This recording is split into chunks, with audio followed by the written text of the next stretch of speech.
All right, so welcome to week 3. We are cruising right along. Before we get into too much, I just wanted to share with you that we are just about on schedule. We're actually doing a lot better than I expected. We are one chapter behind, which in the course of this class is not bad, as you guys know. So we're doing pretty well. And today, what we're going to do is we're going to move in to the next chapter, which I think is chapter 12. Maybe it's 11. I think we just finished what it was rolling without slipping. Yeah, we did the rolling motion. So, but we're going to get to equilibrium. We're going to talk about what equilibrium means because it's a little bit more than what you already know. And we'll talk a little bit about deforming objects and that kind of stuff. So that's where we're heading. But as to where we've been, how's the homework going? I know, Max, you were about to maybe ask something about homework. Yeah. So there were a couple that I couldn't figure out how to do. One of them was 47. Okay. On chapter 10. Chapter 10. Okay, let me just make a note of these. Oh, the one with the friction? I think so. Yeah, we were solving radius when we were given friction and W. Okay. Yeah. All right, so chapter 10, number 47. Are there any other ones we want to look at?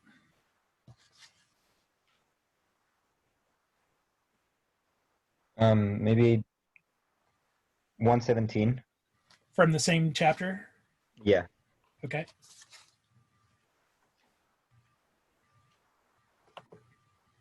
Wait, was it 117 or 107? Did we have?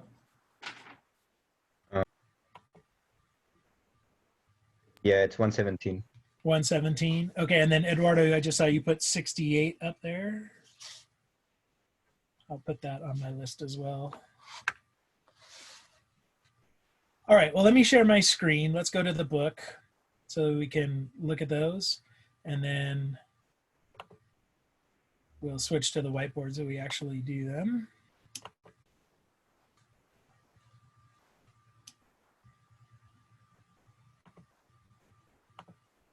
Oh, it is 117. Okay, so here's number 47. The man stands on a merry-go-round that's rotating at 2.5 radians per second. If the coefficient of static friction between the man's shoes and the merry-go-round is 0.5, how far from the axis of rotation can he stand without sliding? All right, well, let me put this information up on the board, and then let's see if we can reason it out. So we've got 2.5 radians per second. We've got a mu of 0.5. And that's it. Okay, so let's go to the whiteboard.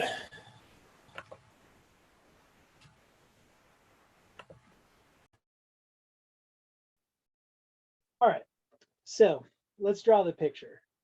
So here's the merry-go-round spinning around. So we're looking at it from the top. So here's the center, and let's just say that it's rotating in a counterclockwise direction. Not that it matters. The direction of rotation won't affect this question at all. All right, so let's think about what's happening to this man. So we're rotating at 2.5 radians per second. So that's an angular velocity, right? It's angle per time. So that's omega. So we've got an omega of 2.5, and then we've got our coefficient of friction. Okay, so the man's going to be standing somewhere. Let's just put him right here. So he's going to be a distance of r away, and that's what we're looking for. We're looking to see what is that r. All right, now let's look at another picture. This is going to be from the side. So here's the merry-go-round that's spinning. Here's the man standing there. And let's think about forces that are being applied. So if we got a force diagram for this person, what are the forces acting on this guy on the merry-go-round? All right, so Victor just threw in gravity. Cool. And a normal force. Good.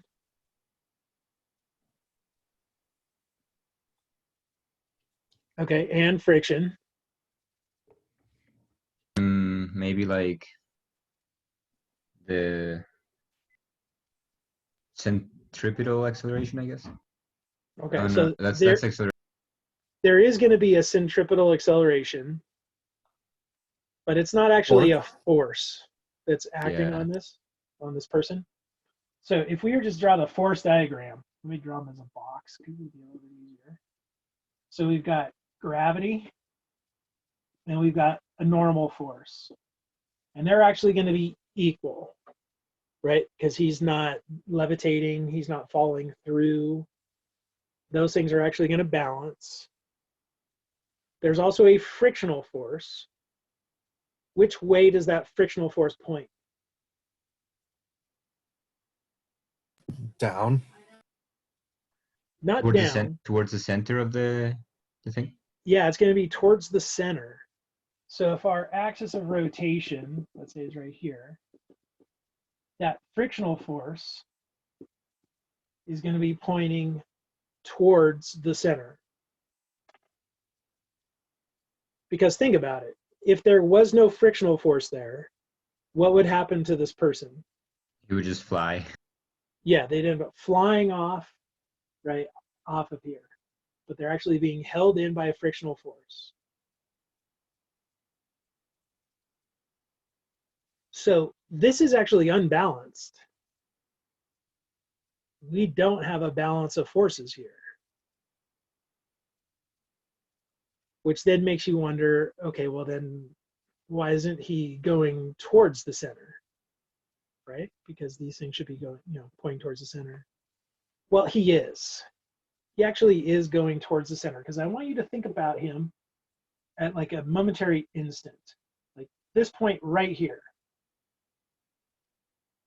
If there was nothing else going on, no other forces, he would continue to move in this direction. But we know from Newton's laws that if there's an unbalanced force, there will be a change in his path. And there is a change in his path because he doesn't end up following this, right? Eventually he ends up over here following the curve.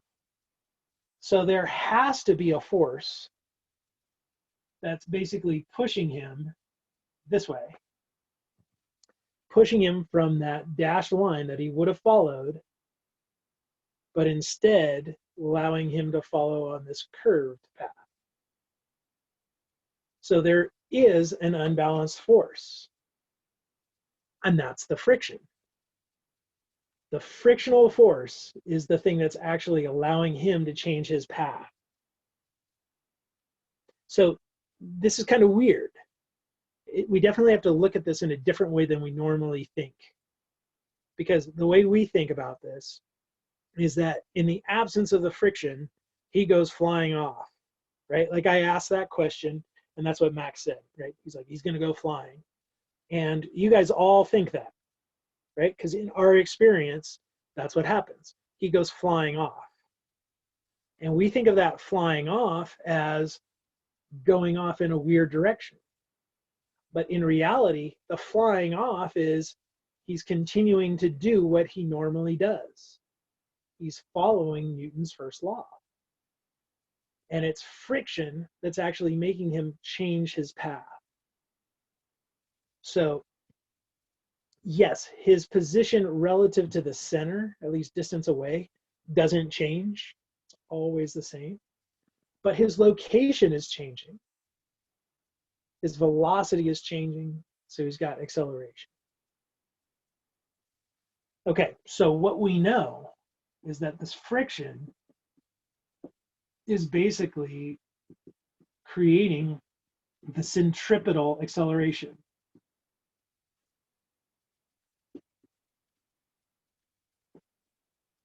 right? It's pointing towards the center, and it's actually making the acceleration so that we go around in a circle. And we've already seen that the centripetal acceleration, when we're moving around in a circle, is given by v squared over r. And if we convert this into the omegas, remember v is equal to r times omega.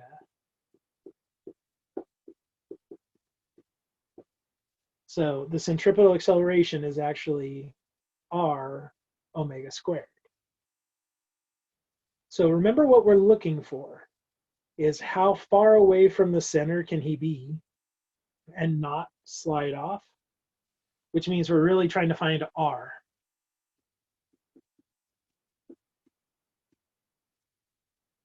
We know omega. We're told that's 2.5. So what we really need to do then is figure out what is that centripetal acceleration.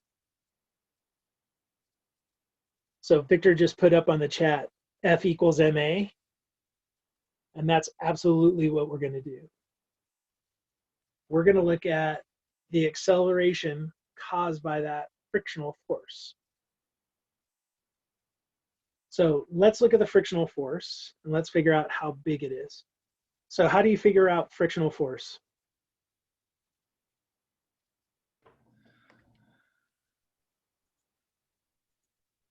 All right, so Victor just put, you take the normal force and you multiply by the coefficient of friction.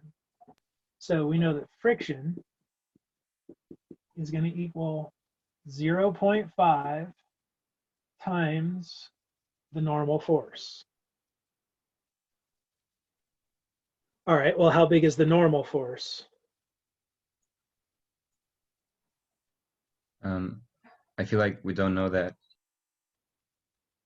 Okay, we don't, but we can figure it out because we know that the normal force has to counter gravity.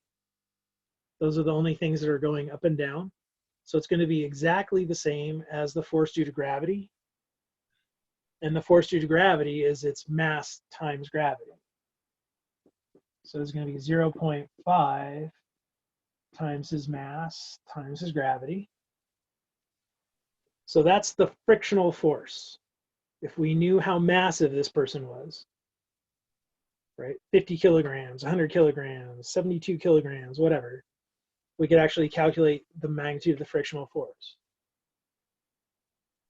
But we don't know the mass of this person. And Victor just put in the chat, we can cancel M. Why is it that the mass doesn't matter? Because it's on both sides. Or, I mean, conceptually. Well, remember what we're looking for is we're looking for the centripetal acceleration, not the centripetal force. So if I want to know acceleration from a force, I have to divide out the mass, because this, what I wrote here, that's friction, this is a frictional force.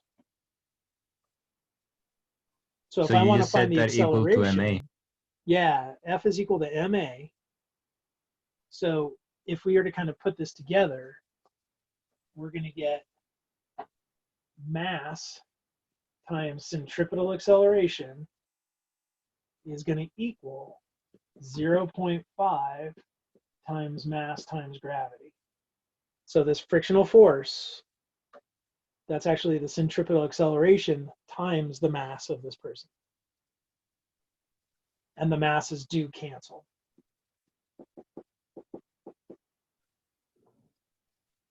So the centripetal acceleration then is going to be half of the gravitational acceleration.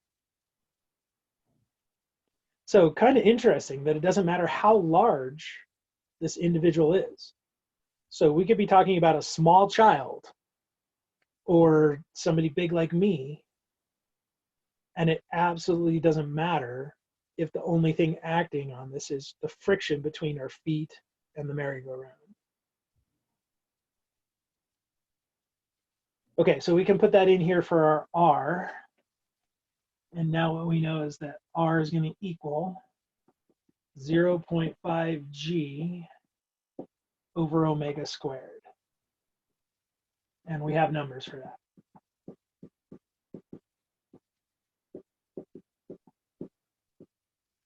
So we can put in our 9.8 for G, our 2.5 for omega, and you get, no, whatever it is. 0.78. Okay, I'll believe you on that. Yeah. I stopped for a second because I thought maybe I wasn't supposed to say the answer, but Oh yeah, that was good. So it was 0.78. Did I hear you right? yeah, it's 0.784, but yeah. Okay, we'll call it 0.78. And the units are going to be meters. Because gravity, meters per second squared, cancels with the per second squared of radians. And then the 0.5 is dimensionless, so we're left with just meters. So if we go beyond that, then there's not enough centrally pointing acceleration from friction to continue going in a circle, which means we're flying off. If we're closer than that, then the centripetal acceleration required to keep from sliding away is smaller, and we've got plenty from our friction.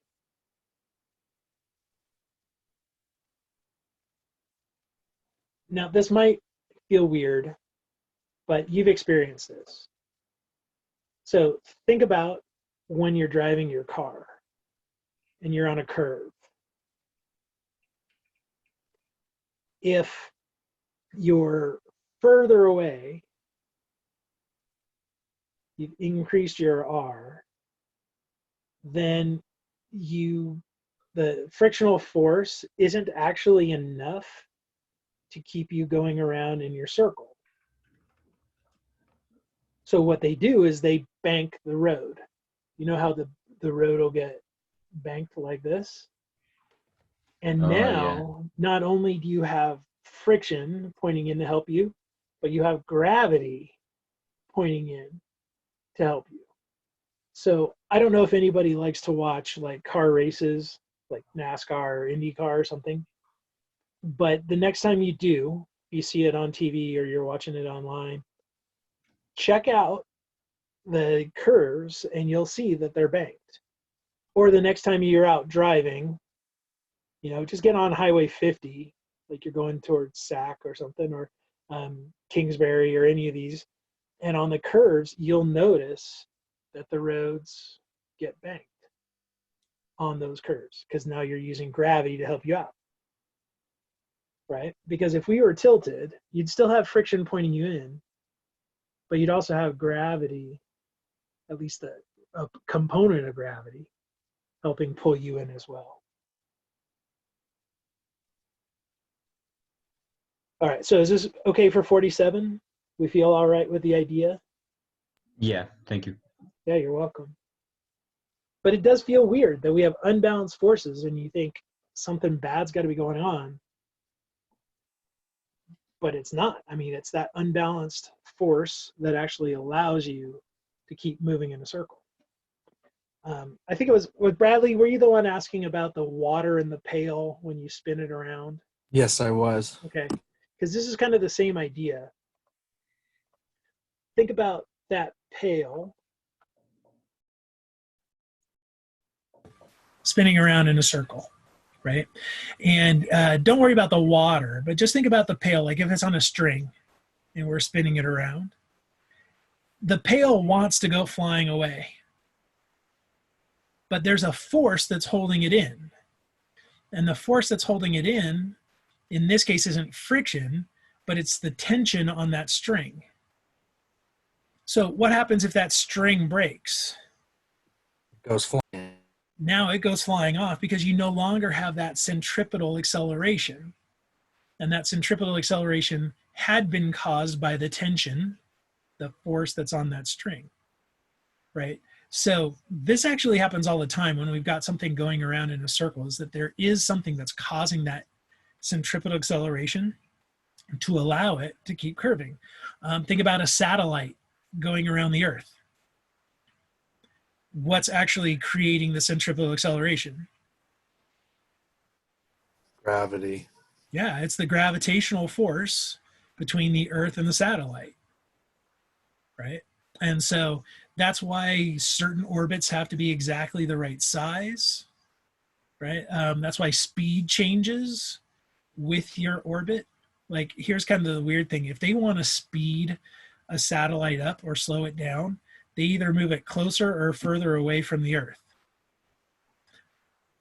By doing that, they're changing the gravitational force, because it depends on your distance away, which means you're changing your acceleration. And we just saw your acceleration is related to your R. And so it's all a balancing act. So kind of weird that you can actually speed up or slow down like in an orbit just by changing your orbit, either moving further away or moving closer. So just realize that anytime you have something going in a circular motion, there has to be some sort of force that's pulling towards the middle somehow. What it is will change, whether it's friction, like in this example, the strings tension with the pail, gravity with the satellite, but there's always something pointing on the inside. And that's what's allowing your position and your velocity to change, so that you're no longer going in a straight line, you're going on a curve, and specifically a circle. Anyway, all right, so good for 47. We like it. All right, well, let's go take a peek at 68, I think is the next one on my list. So I'm going to share the screen again.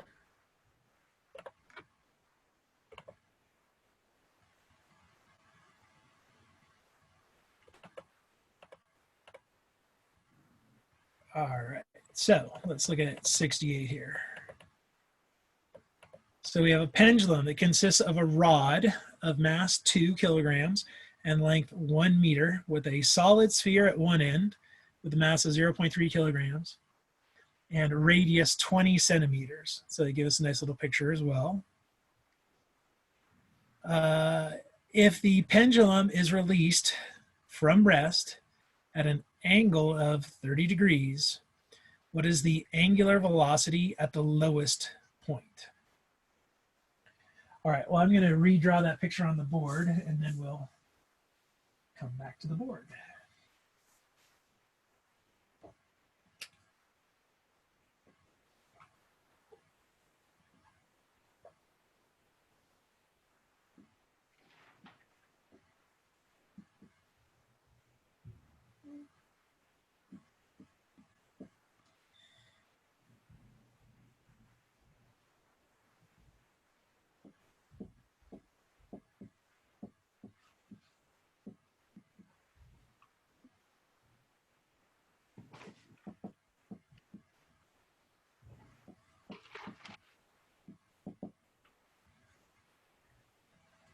Okay, I think I got all the information, so let me put the whiteboard back up.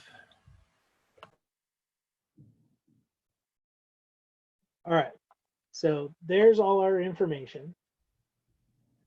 And again, what we want to do is figure out what's the angular velocity at the lowest point. So it's going to come this way, and we basically want to know what is omega final. And the one other thing that I'm going to put here, because we know that it's being sent away at rest, so we're starting this at rest, this tells us that omega initial is equal to 0.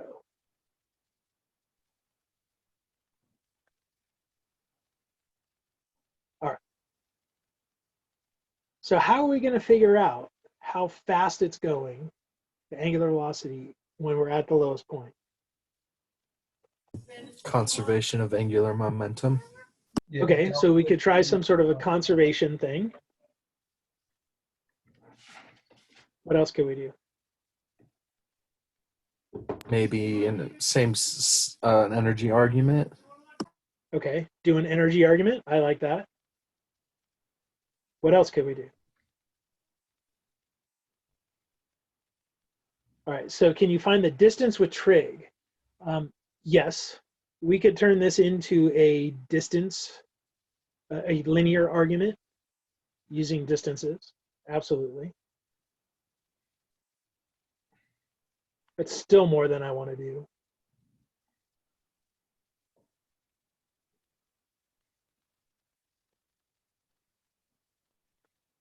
well, you're starting to see how the more we learn about physics, the more options we have for all these different problems. So it's not always going to be as clear. So Ralph, you just put finding moment of inertia. What's finding the moment of inertia going to do for us?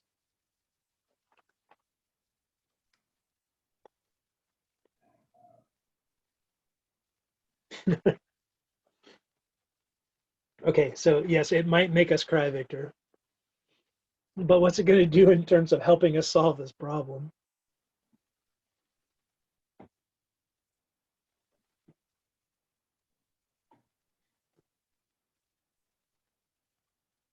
Okay, so Ralph just said we can find I and plug it into a speed equation.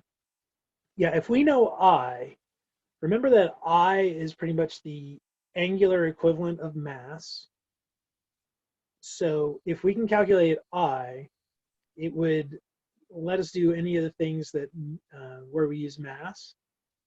And here's actually where I would want to go with this. I've got an omega initial, I've got an omega final, which makes me think I want to use one of the kinematic equations.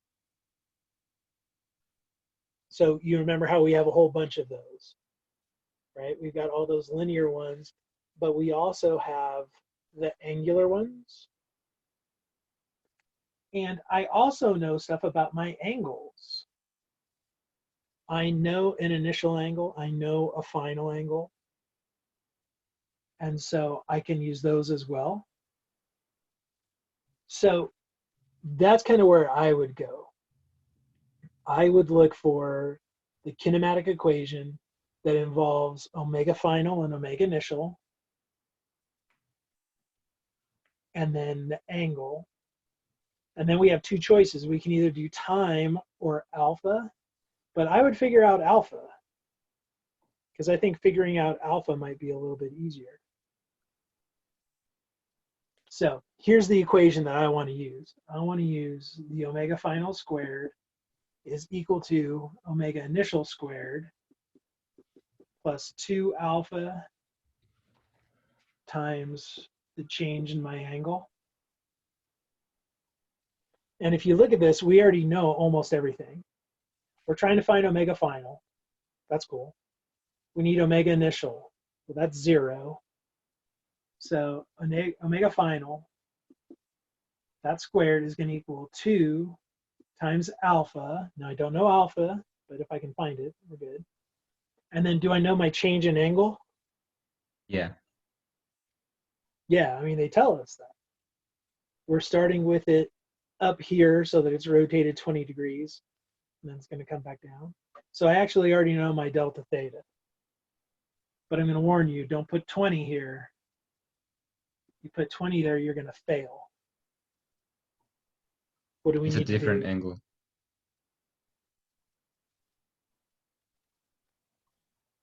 Also, minus 20, nope, that's not the issue.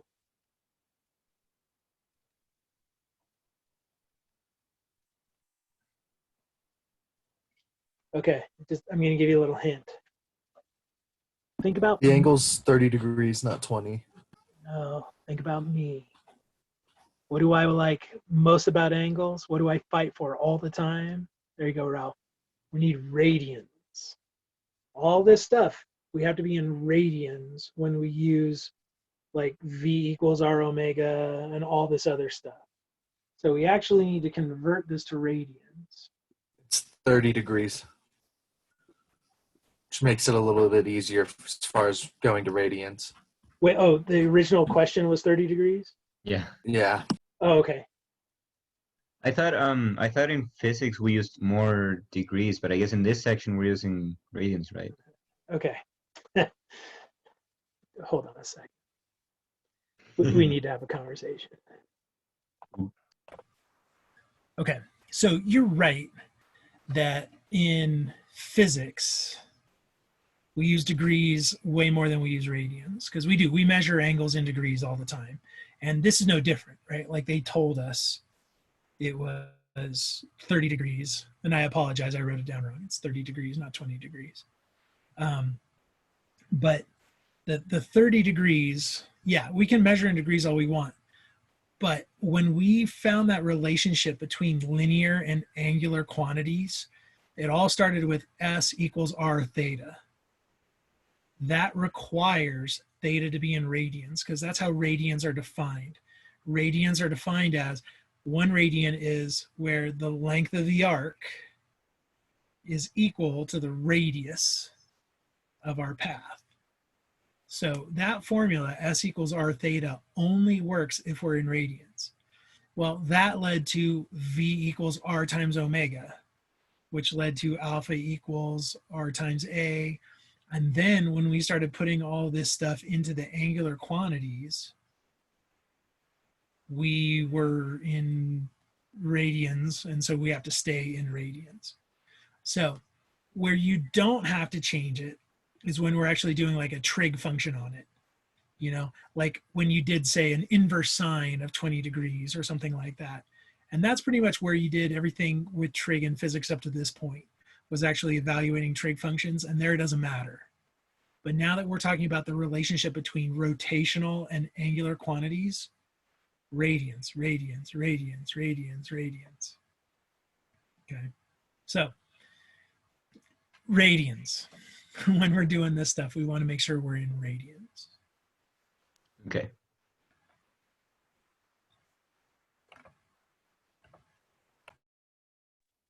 So I just want to follow up. Victor, I saw you typed in there, oh, what did you do?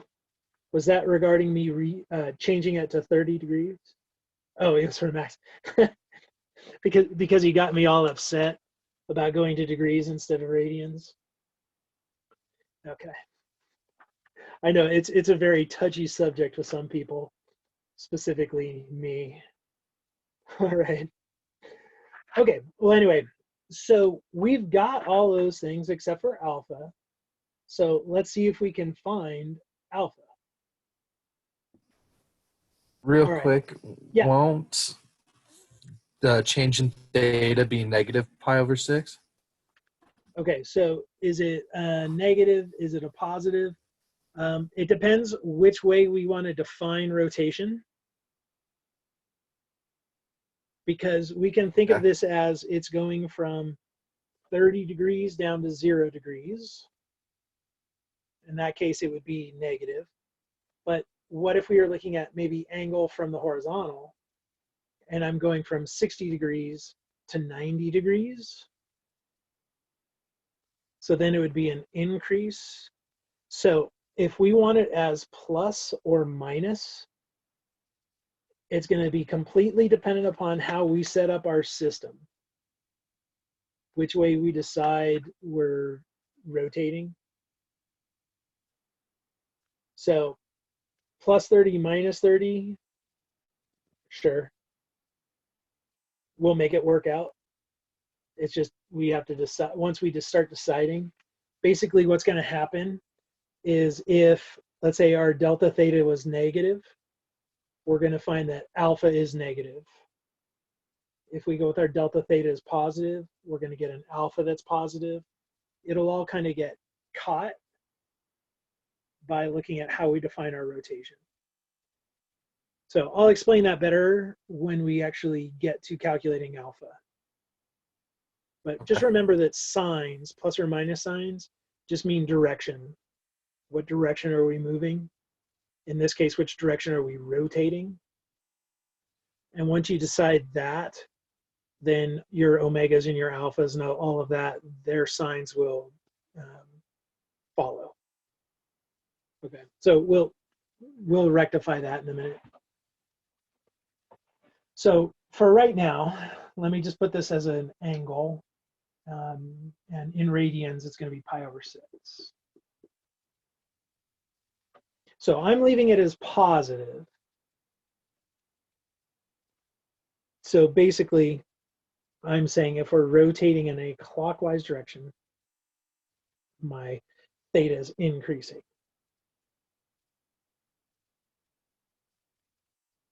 All right, so now let's get alpha.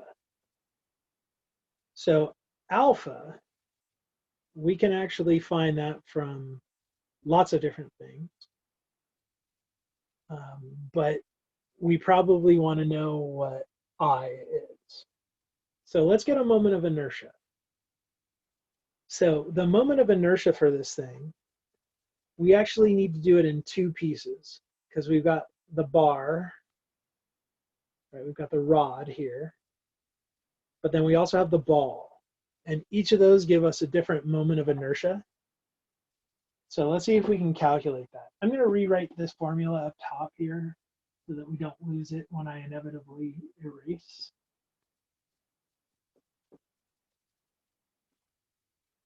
Well, let's see if we can calculate the moment of inertia. So the I, it's going to be two parts. There's going to be the I of the rod plus the I of the ball. So I'll write I rod and I ball. Now, I don't really want to have to redefine and recalculate these things. So I'm going to go find that chart in the book that had all our moment of inertias. All right, so I've got that the moment of inertia for a rod, and we have two choices here. We have going through the center or the axis at one end. Which one do we want to use? Where's the axis of rotation relative to that rod? At one of the ends. Yeah, one of the ends. Remember, the axis of rotation is up here. So it's at the end of the rod. So if I use that formula, it's 1/3 ml squared.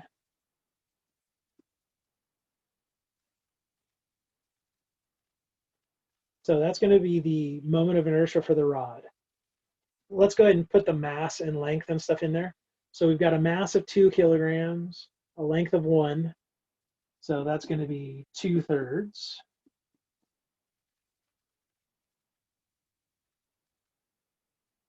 So that's a moment of inertia from the rod. Now, if we go to the ball, we need the moment of inertia for a ball. Again, from the book, looking at the chart, this moment of inertia is 2/5 mr squared.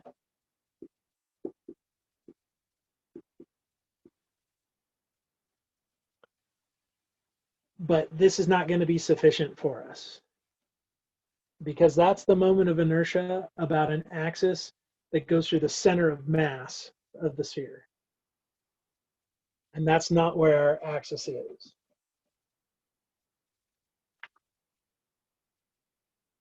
So what are we going to have to do?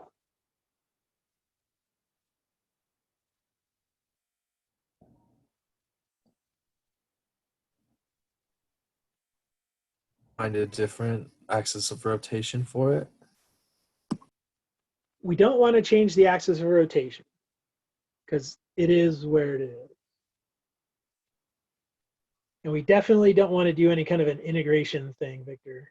We can get away without that. So Ralph, the center point, do you mean the center point of the sphere? Or do you mean the center of mass of the entire thing? Or what do you mean?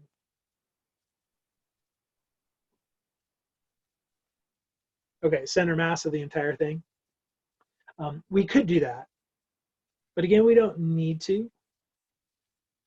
Because here's what we're going to do. We're going to use that parallel axis theorem. The 2/5 mr squared is for if we're going about the axis right here. The one that's sticking out from the center of the ball. Now, we're not doing it out of that. We're doing it out of the axis that's over on the end. But these are parallel axes, so I can use the parallel axis theorem.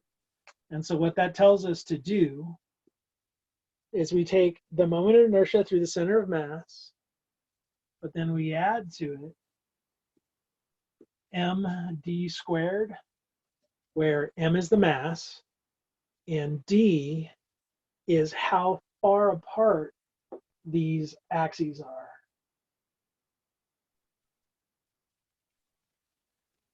So this way we don't actually have to do all the calculus. We can just figure it out. So let's put in our numbers. So the mass, this is now the mass of the ball, which was 0.3 kilograms. The R, that's the radius of the ball. So 20 centimeters, so 0.2 meters squared.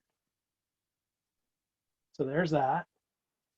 Then the MD squared, the M again is 0.3, it's the mass of this thing. And D is the distance from the actual axis of rotation to the one that goes through the center of mass of the ball. So how far is that? 1.2 meters. Good, 1.2 meters. It's the 1 meter length of the rod plus the 0.2 meters for the radius of the sphere.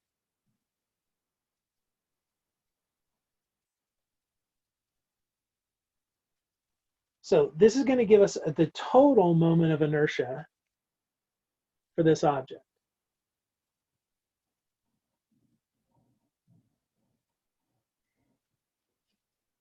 So I'm not going to worry about what that number is just yet, but you guys can get it. So now the question is, how do we use the moment of inertia to figure out alpha?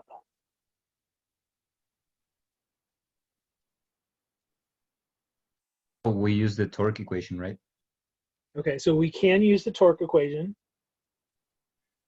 We know that torque is equal to I times alpha. But I don't think I want to use that one.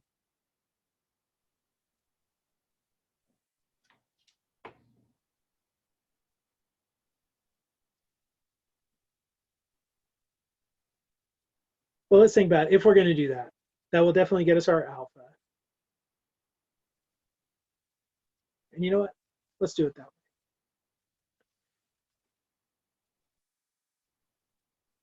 So I'm just going to erase this. I'm going to leave the actual numbers there for you if you want to calculate your I.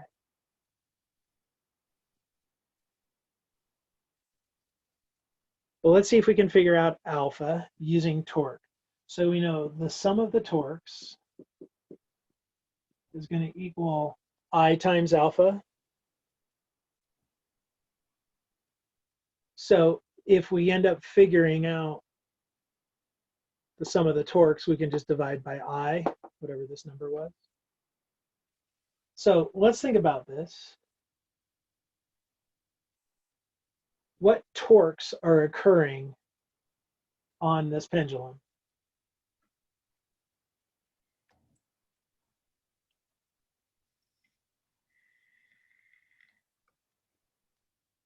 It's just the ball falling. Okay, so we got the ball falling. So there's gravity that's on that, which is creating torque. But it turns out there's another one. So Ralph, you say the pulling force? What do you mean by that? I think he means the string. Okay, but remember, it's not a string. It's a rod, but there would be some tension in that. But it's really, what about gravity pulling down on the rod?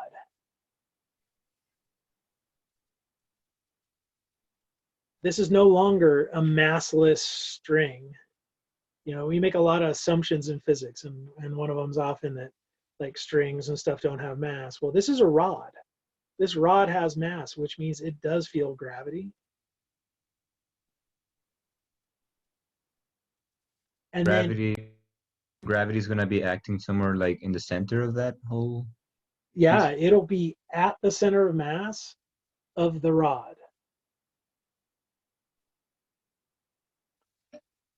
In terms of the rod pulling on the ball, there's going to be an equivalent ball pulling on the rod, which is just going to cancel itself out.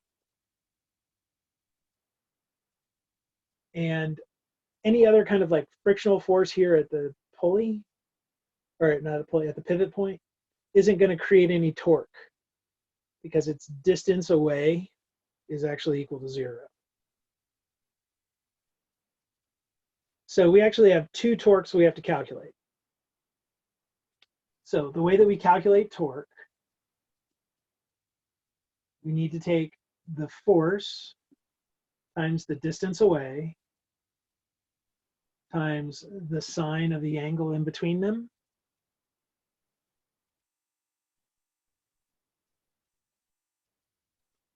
So let's look at gravity. So gravity, its force is going to be the mass of the ball times g. So we're going to get 0.3 kilograms times the length of its lever arm, which is going to be 1.2, right? The distance away from the pivot point to there is 1.2 meters. And then we need the sine of the angle in between them. Well, the lever arm points along the direction of the pendulum. Gravity, of course, points straight down. So what's the angle in between them?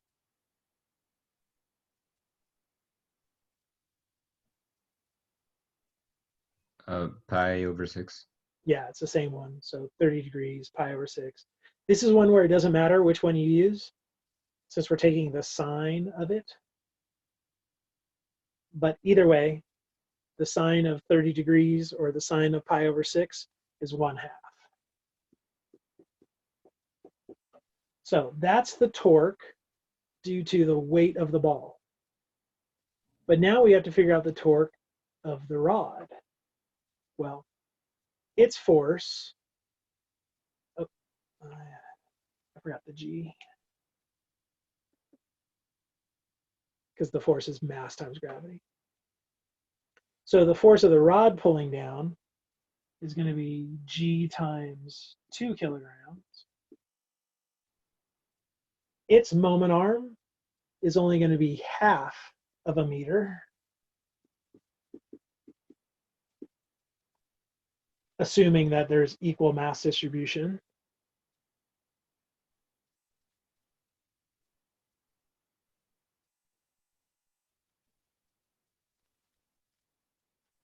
And then lastly, we have to multiply by the sine of the angle in between them, which again is 1/2. So this will be the total torque acting on that pendulum. If we divide that by the I that we just calculated, that will end up giving us the alpha, which then we can plug in up here and get our omega final squared. Is that supposed to be 1.2 or should it be 1 meters for the rod? This one Yeah. should be 1.2 because this is the sphere. Okay. And the sphere, the center of mass is 1 plus the radius of the sphere away. That's 1.2. And the rod, we actually just used 1/2 a meter because we're assuming it's at the center spot.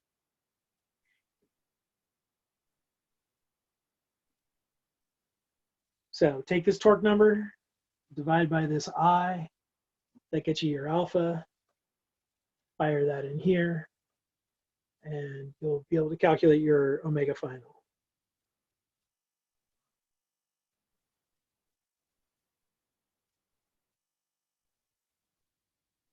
So not as simple now that we're accounting for the mass of these things, but we're getting more realistic. And I'm sure you've started noticing that in physics, is that we start with all kinds of crazy assumptions that don't really apply, and then we start removing those assumptions. And every time we remove one of those assumptions, it makes it a little bit more complicated.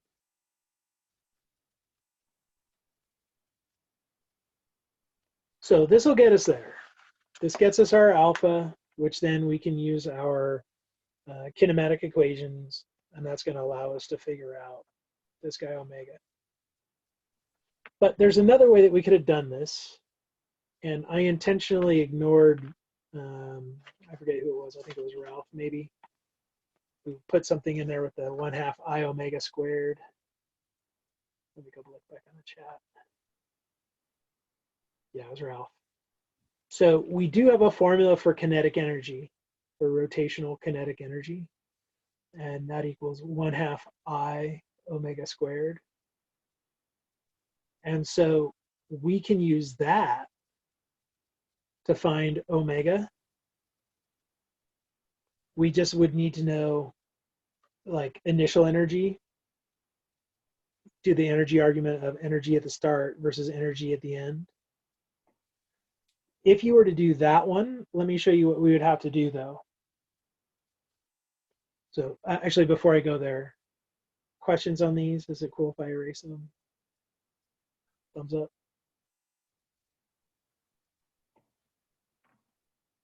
Okay, nobody's yelling at me not to. So what if instead we did this from an energy standpoint?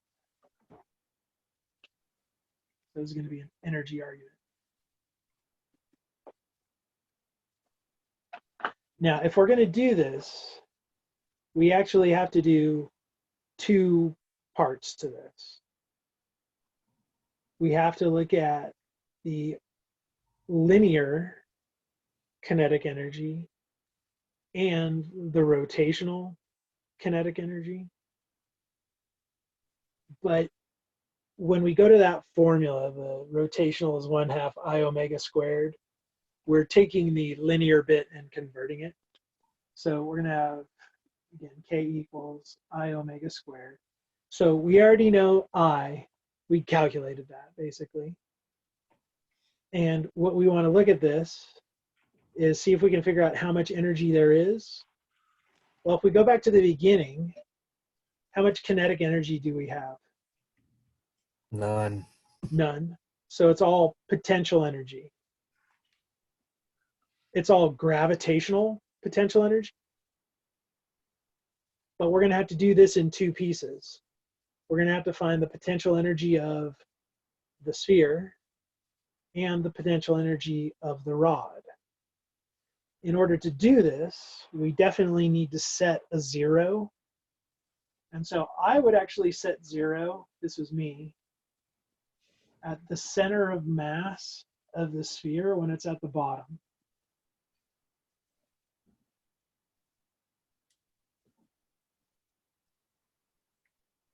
And then we have to use our trig to figure out how high these things are, because we want to look at centers of mass.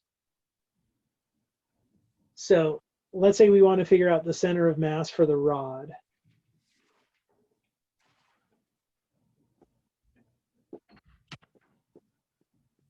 So I would look at this triangle. There's our 30 degrees. And I want to know, and I know that this is 1/2, because we're 1/2 meter down. I would calculate this thing. So I would figure out this length right here. So I'm using cosine.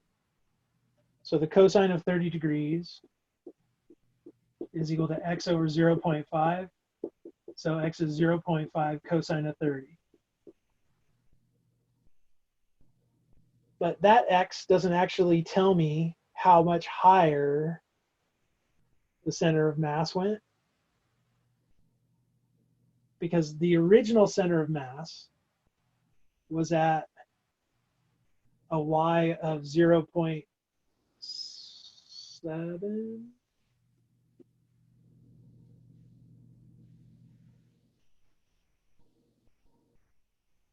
It was 0.7 because of the 0.2 from the sphere and the 0.5 from the rod. Or alternatively, you can think of that distance is 0.5, so it's half the length of the rod. So if I want to find the increase, which is this guy, the change in its height is going to be 0.5 minus this. So if we go to the potential energy, it's going to look like this. So the rod, its mass is 2 kilograms times gravity times how high it got lifted. So I'm just going to treat it as center mass, and the change in height is going to be 0.5 minus 0.5 cosine of 30. So that's the potential energy in the rod. And then I would need to add to that the potential energy of the sphere. Well, its mass was 0.3 kilograms. It went up it's got a g of 9.8 meters per second squared. And so the question is, how far does that go up? Well, we could do a similar argument looking at this guy. Originally, that center of mass was at 0. So now we need to figure out how high it went. Well, we can figure out this length doing the exact same thing, except that triangle, let's call this y. This length is now 1.2 because it was the length of the rod plus the radius of the sphere. But it's still cosine, and so we get that y is equal to 1.2 cosine of 30. But again, I want to know how far up it went. So I have to take that y and remove it from the original. So that's going to be 1.2 minus 1.2 cosine 30.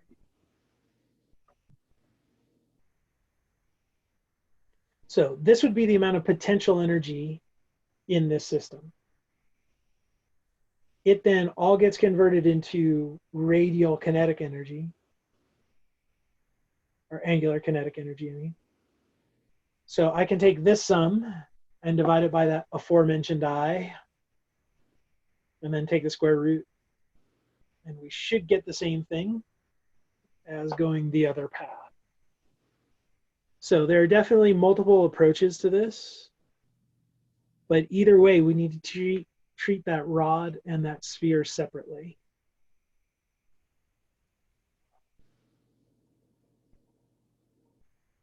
Whew. So I'll leave it to you to see that those give you the same thing, but either of those approaches should work.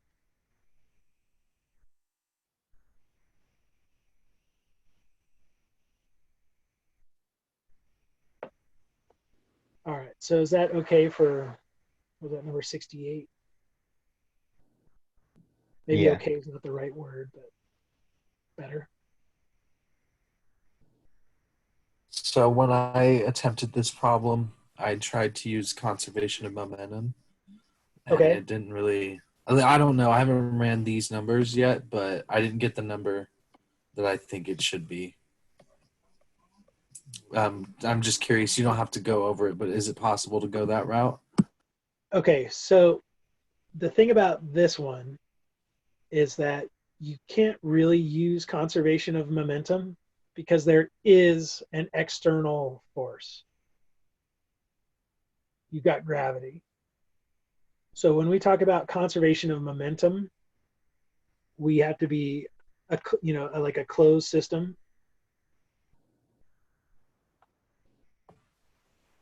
Does that make sense? Yeah. Like, when we've done it before with conservation of angular momentum, like, like when we were talking about, say, the figure skater or something, changing the way that their body mass is distributed, they're changing their I. And by changing that I, that forces a corresponding change in omega, which causes them to speed up in their rotation. But there are no external forces causing that. It's within the system that's going on. Here, we're not redistributing the mass. We're not changing the moment of inertia. What we're doing is we're actually allowing an external force to happen. And so when that occurs, conservation of angular momentum doesn't work anymore. Okay, that makes sense. All right. Okay, well, let's go take a look at the last one you guys asked me about, number 117. And it's triple digits, which must mean it's very difficult. That was a joke, but that's all right. I appreciated that joke.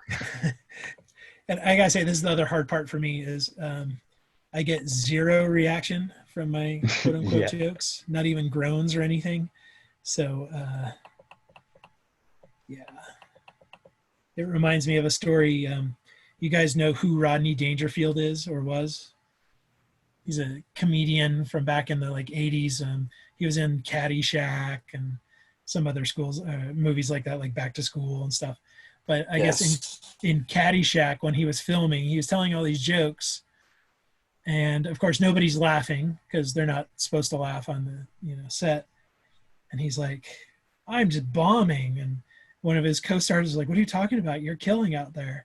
He's like, "Nobody's laughing." And they're like, "No, because we can't." And so it's kind of the same deal. I'm like, I'm clearly bombing all the time, but I know I bomb with my jokes anyway.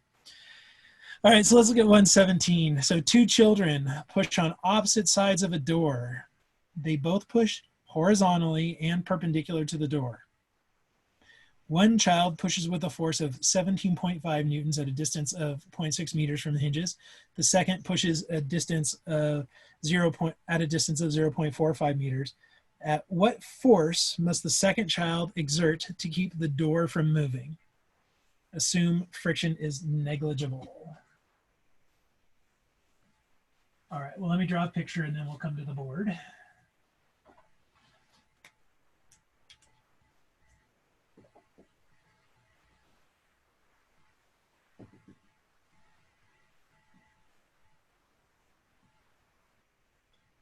Is it 0.45 and 0.6?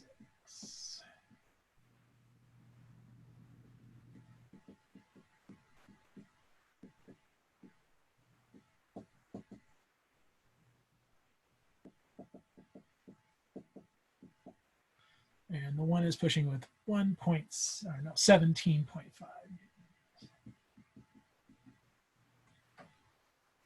All right, let's go to the board.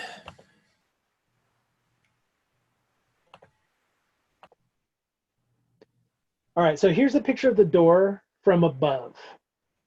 So we're looking down at the door and we see the kids pushing. So the one is pushing out here, 0.6 meters away, with a force of 17.5 newtons. The other one is a little bit closer to the center, and they're pushing that way. So what we want to calculate is how hard does that second child, the one down here, have to be pushing in order for no rotation to happen. And again, it says assume no friction or anything. So these are our only forces. So if no rotation is happening, what does that tell you in the context of these physics terms? No angular velocity. Okay, so there's no angular velocity, which means there's no angular acceleration.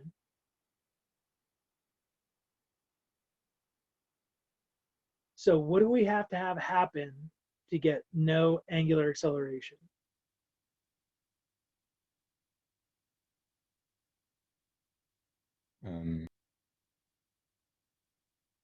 So Victor just put same force. That's not quite right. I don't like the word force. Torque, maybe. Yeah, so torque. So what we need is that the torques being applied by these two kids are equal in magnitude. But opposite in direction. Okay? They just have to be in opposite direction. And you can see the opposite direction this, right? The person, the one that's on the top of my picture is trying to create clockwise rotation. The one on the bottom is trying to create counterclockwise rotation. So they have opposite signs. They've got opposite torque. So we just need the magnitudes of those torques to be the same,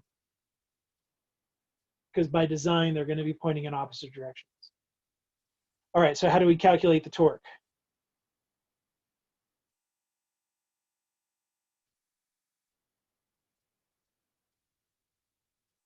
So Victor just put, man, you're good at that, Victor. You're even putting the magnitudes and stuff in the chat. I'm impressed. So we need the magnitude of R, so the radial arm, times the magnitude of the force, times the sine of the angle in between them. So let's start with the angle in between them. What's the angle going to be between the force of this top kid and the radial arm on the door?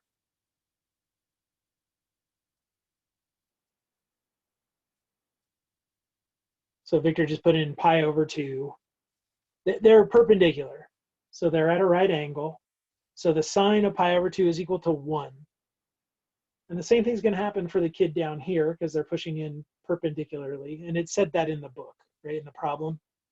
So we already know that they are coming in perpendicular.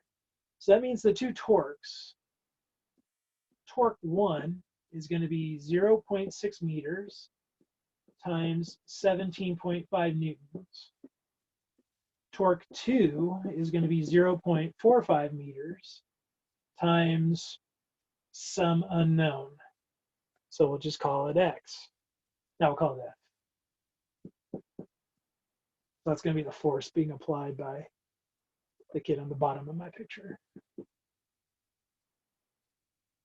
And what I need is for those two torques to be equal to each other. So I'll just take these two things and set them equal to each other. And this should be the fastest solve in the history of solves.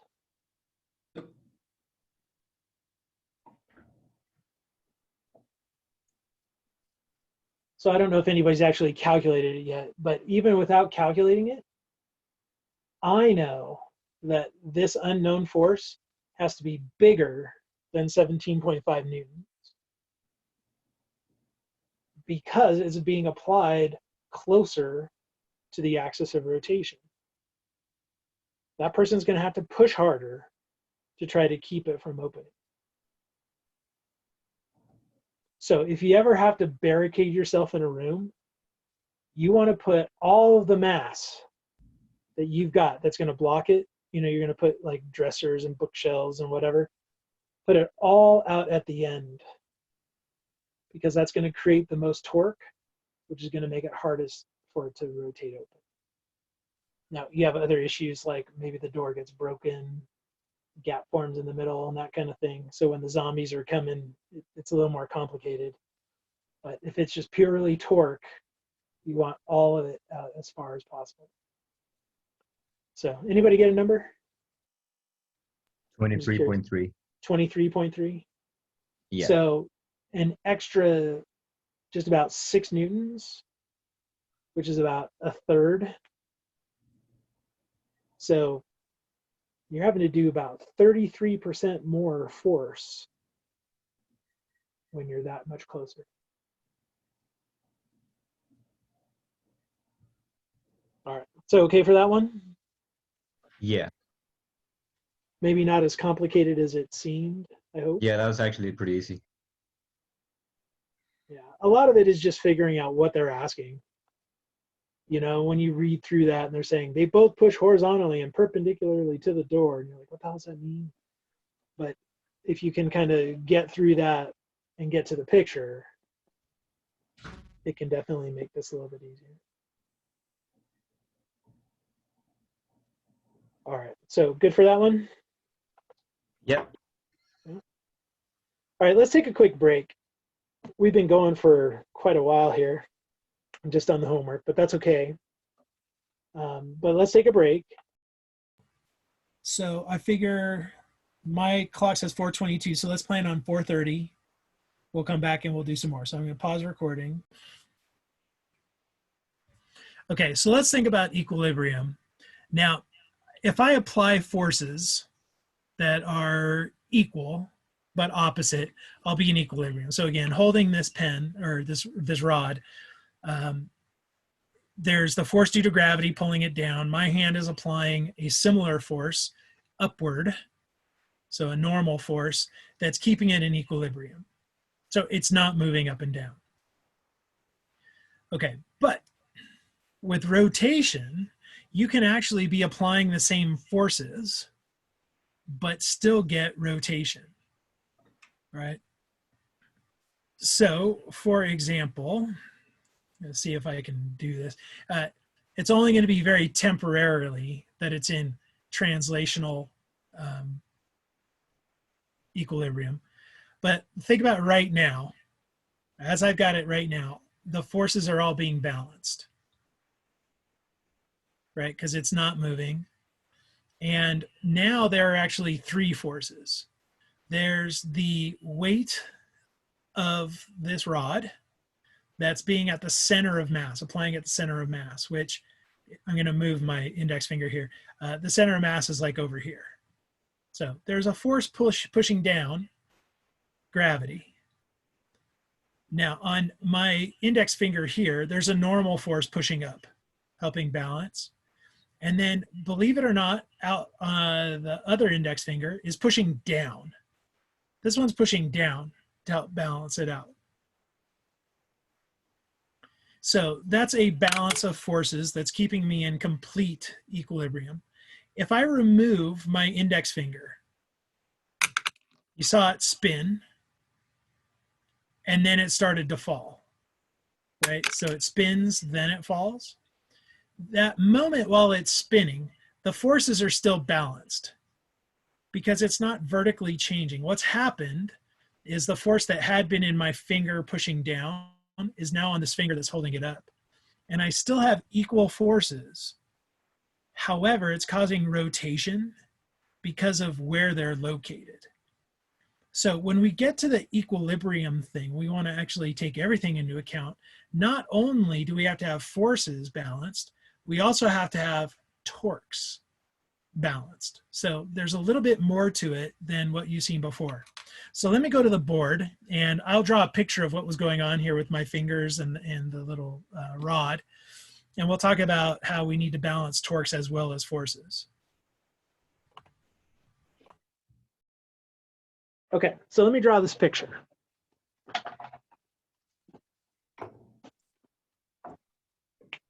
So we had the rod. The center of mass of the rod, let's say, is right here. So there was a weight.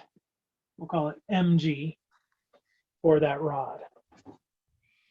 At the same time, I was applying a normal force here. That was my index finger. Similarly, I was pushing down out here with my other finger, and let's just call that F. F for finger, so it's the finger force. So it was balanced on my index finger, which was applying a normal force. I was pushing down on the end of it, and there was gravity also trying to pull it down. So when we were in equilibrium, what we had was that the normal force was equal to that finger force plus mg.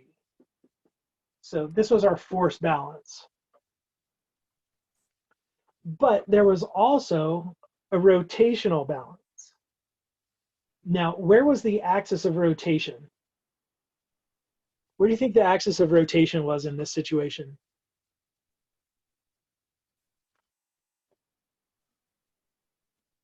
I think at the normal force.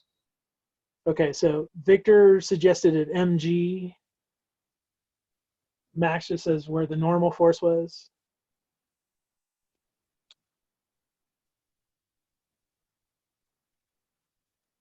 Let me see if I can bring it so Victor says finger. So if I've got this here again, it's trying to rotate on my index finger. So it's trying to rotate at this spot right here. So I'm going to put this symbol. This is always going to be my where we're pivoting, where axis of rotation is. You may have seen that before. If not, that's what I'm going to do kind of standard like. So that's where my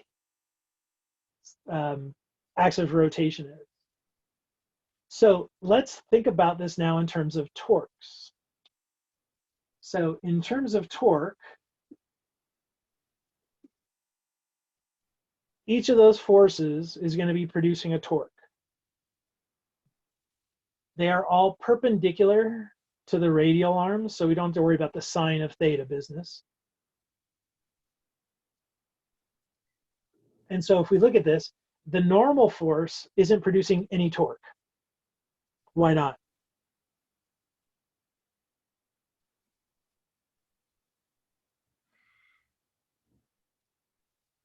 Why does this normal force give us 0 torque? Good, Victor just typed in because R is 0, right? The radial arm is 0. That force is being applied at the axis of rotation, so it does nothing. So that means that it's these other two torques that have to be in balance. Well, let me just give these different distances. I'll say that this is D1, this is D2. So the gravity, the weight, that one, its torque is going to be D1 times M times G. Since that's rotating in a counter or in a clockwise direction, I'm going to make that negative. And then we're going to add to it the force from my finger pushing it down. And so that one's going to be D2 times F, which again, that had to equal 0. So I knew that those two were actually the same. So not only had I balanced the forces, I'd balanced the torques, which had kept it from moving. So you can absolutely get rotation with balanced forces. The picture I was giving, or what I was trying to show you, doesn't really work very well because of gravity. So let me give you another idea. Suppose that this was a stick in water. So maybe we go out to Trout Creek or something behind the college, and we're looking at this stick that's in water. We could apply a force about its center of mass. So we're applying a force here, and we're applying a force the other direction.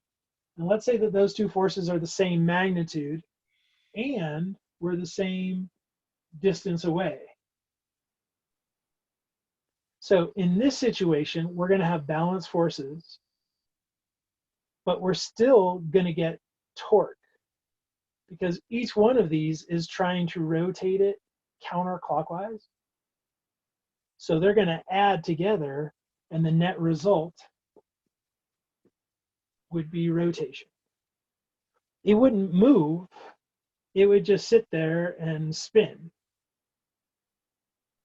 So this is definitely possible, right? We can definitely see something just sitting and spinning. And that would be a situation where forces are balanced, but torques are not. So when it comes to equilibrium, we really have two things we have to look at. We have to balance forces, and we have to balance torques. So we actually call this dynamic equilibrium. And what this means is no motion. And I'm going to put here linear or rotational. Now, this is slightly different because when we talked about equilibrium before, it didn't have to be stationary. You could still have things move. You just had to have constant velocity, no acceleration. But now we're going to take one step further where we say we don't want motion at all. So everything is going to balance. So that means we need the sum of our forces to equal 0 and the sum of our torques to equal 0.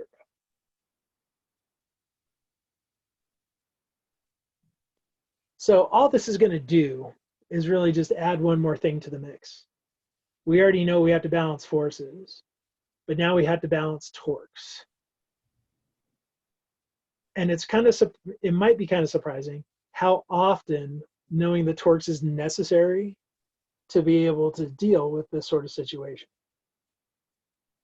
So let's actually do one where we run some numbers And then I'll show you some things that I've brought in, some examples that show how we can get equilibrium in various ways. All right, so here's what we're going to do. Let's say that we've got a ladder that's leaning up against the wall.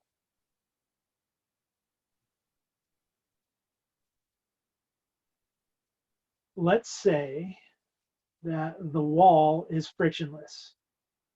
So maybe there's like some sort of like slime on it, like on an old brick wall or something, or maybe it's icy. But we're going to go with there's no friction on the wall. But there is going to be friction down at the ground. Okay, so there is going to be friction there. Now, what we're going to do is we're going to have somebody up on the ladder. So let's say we've got somebody, they've only gone a quarter of the way up the ladder. Okay, so haven't gone very far up yet. Now let's go third. Here's what we're doing. We're going to make this ladder be 3 meters long. And let's say that we've got a person standing here such that they've gone up 1 meter up the ladder, so the third of the way.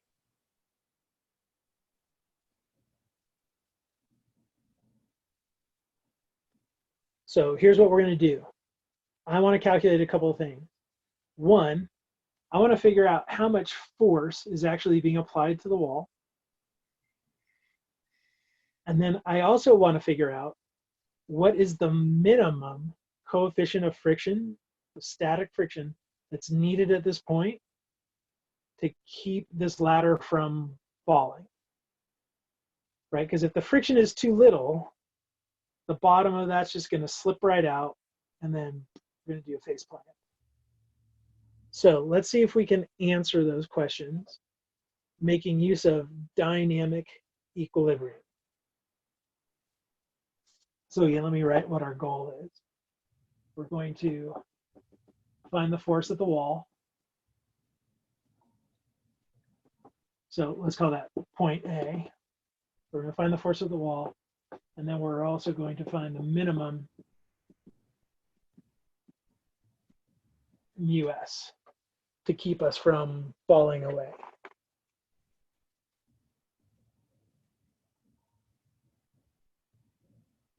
So I really need to give you one more thing, and I bet you could figure out what it is. What else do we really need to know to answer this question? I guess there's two things.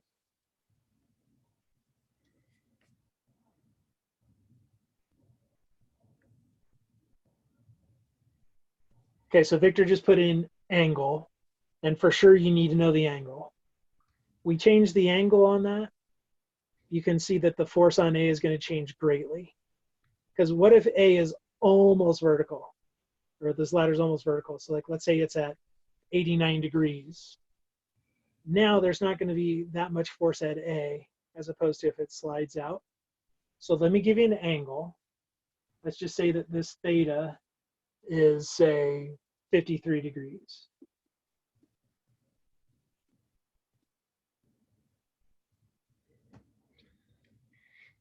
Okay, and then Ralph just put on, we need to know weights, right? He said weight or mass of the person. So we definitely need to know that, because a more massive person is going to affect this differently than someone who is lighter. So let me give you some masses as well. So let's just say that the weight of the person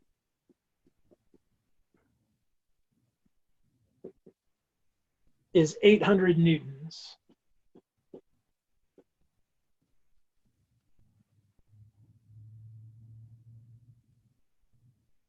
So that's weight, not mass. That's going to be the weight of the person. And I'm even going to tell you the weight of the ladder.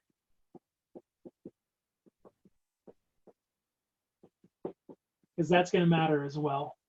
And let's just say that that weighs 180 newtons.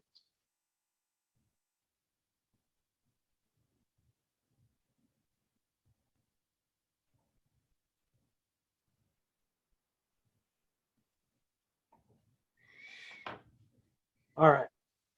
So let's see if we can answer this.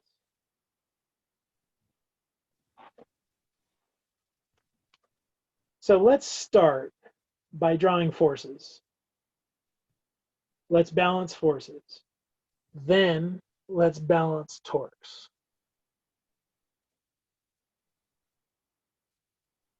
All right. So let's just start labeling forces.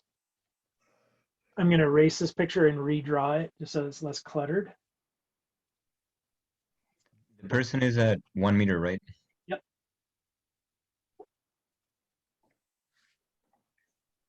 So here's our ladder.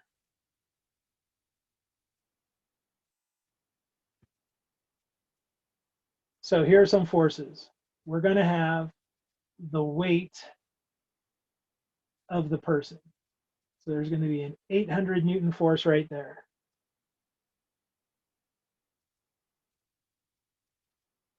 There's also going to be the weight of the ladder. Where's that going to be?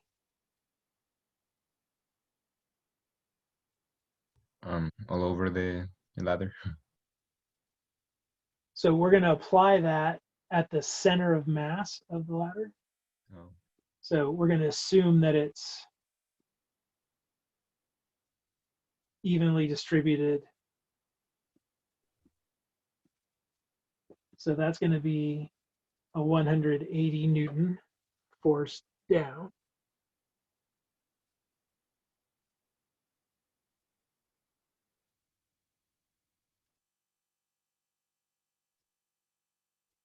So that one's at the center, and then this one's going to be wherever the person happens to be.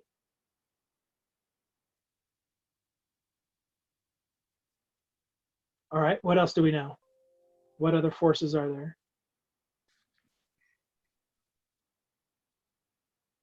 Normal force. Okay, there's normal force, and I also see written on here friction. Let's put friction on first. So there is no friction at the top end of the ladder, but there is at the bottom. Which direction does it point? To the left or to the right? To the right. Yeah, it's going to be to the right because it's trying to keep us from sliding away.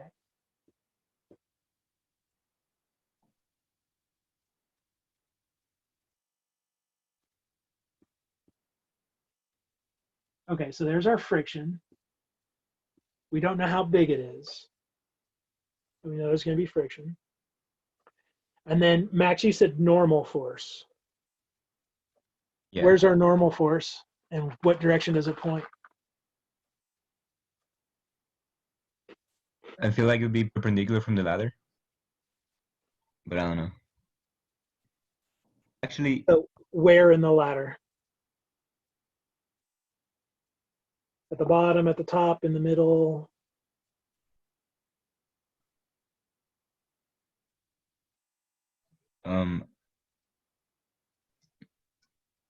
Yeah. You guys aren't going to like this. There are actually two normal forces. oh, The two different weights. Not from the two different weights, from the two different surfaces. Oh, Right now, the ground is pushing up on the ladder, okay. but also the wall is pushing on the ladder. Do you see why there have to be two? Yeah. yeah. Points of contact. Yeah. Like if that wall removed, if we remove that wall, what would happen? Yeah, the It ladder would fall. The ladder's going to fall. That tells us for sure that there's a force being exerted by the wall onto the ladder.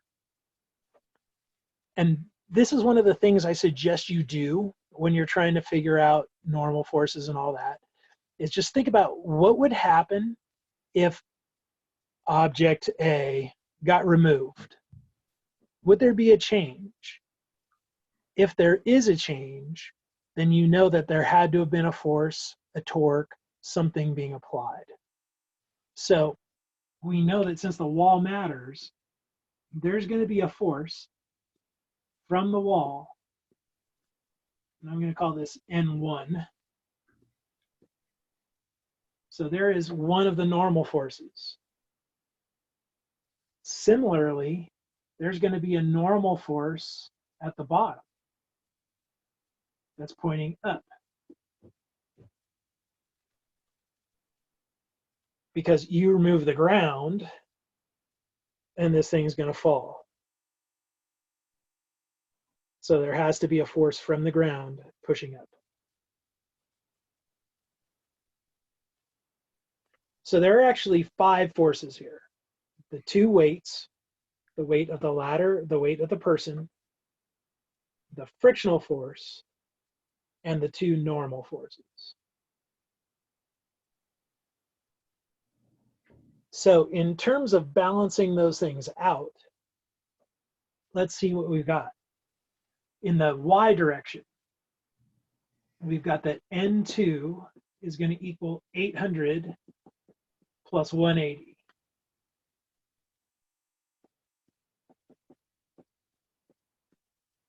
So there's going to be 980 newtons of force between the ground and the ladder. It has to supply 980 newtons to keep the ladder from falling. So that right there was our vertical bit. So now let's look at horizontal. We know that N1 is going to have to equal the frictional force. So N1 is equal to friction. And again, we calculate friction by taking the normal force times the coefficient of friction. So we're going to get N1 is equal to U sub S times N2.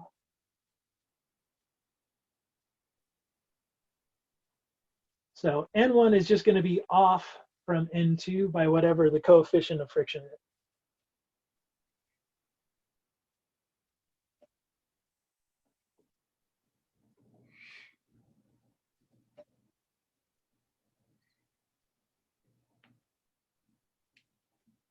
All right, so far so good? Yeah. Yeah. All right, so this is what we get from forces being balanced. We got N2 and we almost have N1. But now let's look at torques. So what we need to do is pick an axis of rotation.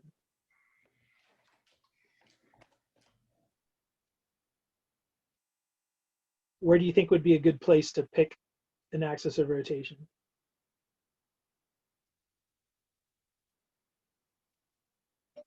Or does it matter? I'd say at N2. Okay, so down at this point, what makes you think that point? A couple other people are agreeing with you here. Why do you guys Like think? if- Why is it that that point is a good place to make our axis of rotation? If the wall were to like get removed, it would rotate like that. Okay, because that's like naturally where you would see this rotation. Yeah. Okay, that works for me. We'll talk about what conditions you need or how you can pick where to put that axis. But I like that. Let's take that. All right, so this is going to be our axis. So let's start looking at torques. So let's deal with N2. What's the torque going to be from N2?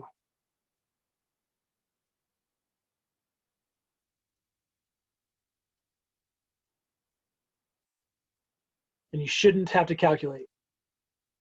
980. Not 980. 980 is the force of N2. How do you get torque? Mass times acceleration, right? So it's force times distance away from the axis of rotation times the sine of the angle in between them. So Victor just put in the chat 0. N2 is going to give us 0 torque because it's at the axis. So the length of the radial arm is 0. So it's not going to do anything. So N2 gives us 0 torque. How about friction? 0 also. Yeah, 0 for exactly the same reason. It's 0 away from the axis of rotation. So when it comes to the torques, those two don't do anything. So let me start writing something here. So we're going to get the torque equals 0 plus 0. That was N2 and friction.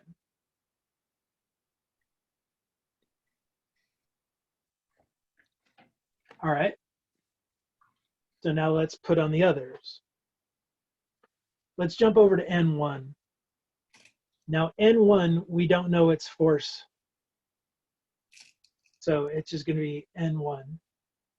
Do we know how far away it is from the axis of rotation? It's 2 meters, right? So I told you that the length of this ladder was 3 meters. So that's going to be 3 away. Oh yeah. Plus N1 times 3. But then I also need to know the cosine of the angle in between them. Well, the radial arm is on the ladder. And so we need to know what this angle is right here. From our parallel axis stuff, parallel, transverse, alternative, interior angle, nonsense from geometry. This angle is the same as that angle, which I told you was 53. So we're going to get N1 times 3 times the sine of 53 degrees. So that's the torque being created by N1. And I'm going positive because it's counterclockwise. And in general, we like to make counterclockwise positive.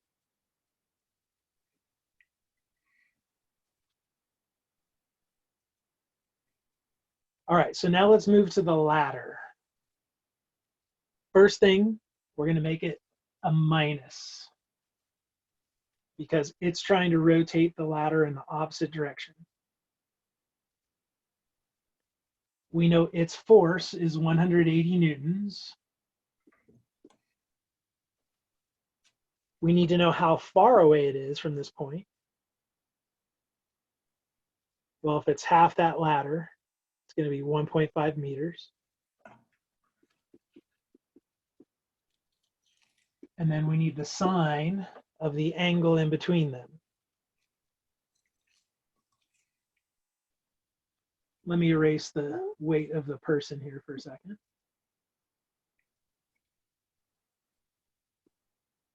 So again, since R is in the direction of the ladder, that means we're looking for this angle. What's that one going to be?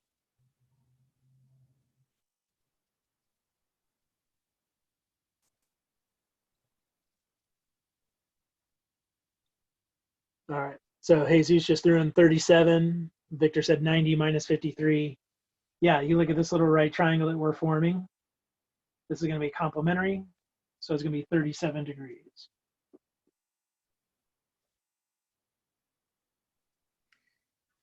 So that's the torque being produced by the weight of the ladder. Trying to pull it down.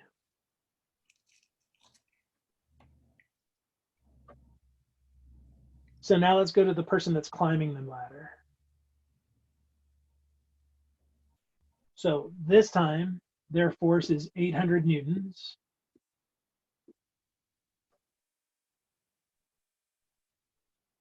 The distance away, I told you they were a third of the way up. So that's going to be 1 meter. And what angle do we have in between them?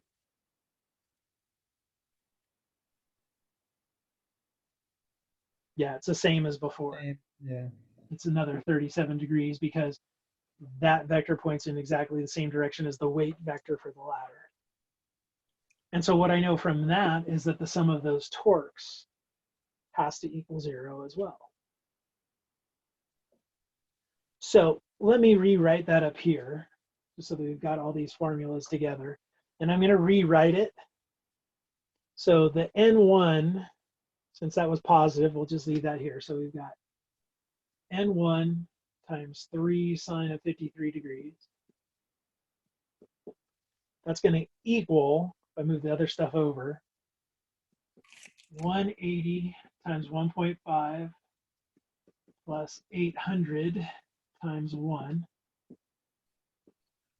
And that's all times the sine of 37. I just factored out that sine of 37 so I could just write it once.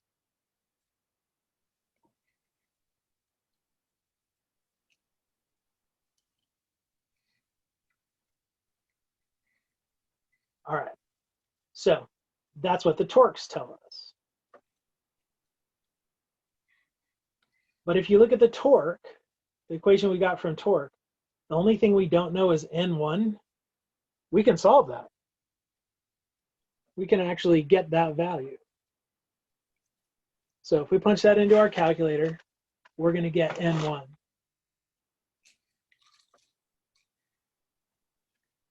So let's see what that is. I didn't actually do this earlier. I'm making these numbers up as I go, so hopefully it's at least possible. And I'm just going to warn you, make sure you're in degree mode.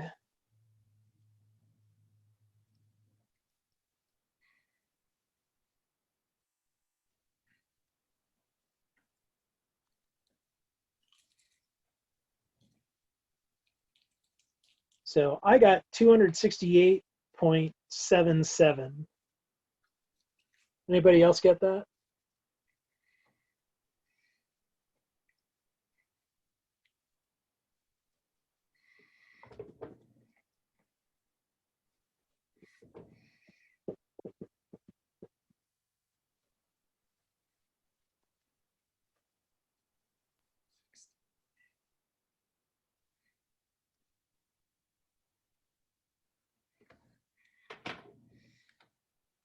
Well, let's just go with it. Hopefully that's right. So that's the amount of force that the wall is applying to the ladder, or the ladder is applying to the wall, however you want to think about it. All right, so now if we want to figure out what mu sub s has to be, we can go to the balancing of the forces in the horizontal. We see that mu s is actually equal to N1 over N2. So we can take this force we just found and divide by N2, which was the total mass, or total weight, I should say. So if I take that and divide by 980, I get that mu s is equal to 0.275, 274. So as long as mu is at least 0.274, this ladder will stay put. Yeah, and your N1 is right. Cool. Well, then I feel good about my mu sub s. It's a lot easier to divide by 980. It's harder to botch that on a calculator. All right. So here's a case where we had to have torque. If we hadn't had the torque number, we never would have been able to figure out N1. Without N1, we never could have figured out friction.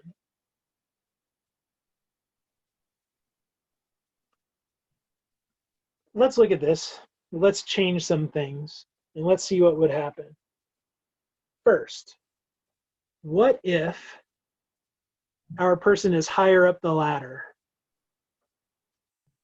What changes?